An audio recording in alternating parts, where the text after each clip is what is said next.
તો સુરતના કતારગામ નાસિરનગર ખાતે થયેલા કથિત ગેરકાયદે ડિમોલિશન મામલે પૂર્વ મંત્રી અને ધારાસભ્ય વિનુભાઈ મોરડિયાએ આક્રમક વલણ અપનાવીને તંત્ર સામે ગંભીર સવાલ ઉઠાવ્યા। તેમણે એસએમસી કમિશનર દ્વારા નિમાયેલી તપાસ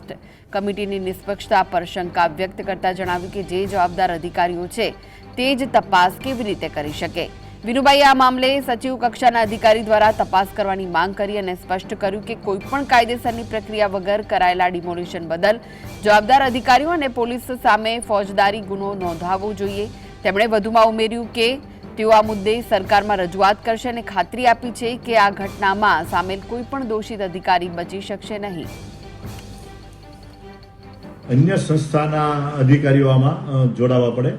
ઠીક છે, પર કમિશનરને લાગ્યું છે એટલે કમિશનરે એની પ્રાથમિક તપાસ માટે અત્યારે કમિટી નિમી છે, પરંતુ હું પણ હજી આગળ વાત કરીશ અને રજૂઆત કરવાનો છું કે આની માટે થોડી વ્યવસ્થિત રીતે કમિટી બને અને એ તપાસ કરે અને જે લોકોએ કાનૂન હાથમાં લેવાનો પ્રયાસ કર્યો છે અને જે પ્રકારે ડિમોલેશન થયું છે તો એની સામે સખત કાર્યવાહી થાય એ પ્રકારની કાર્યવાહી થવી જોઈએ, એ પ્રકારના મારા પ્રયત્નો રહેશે।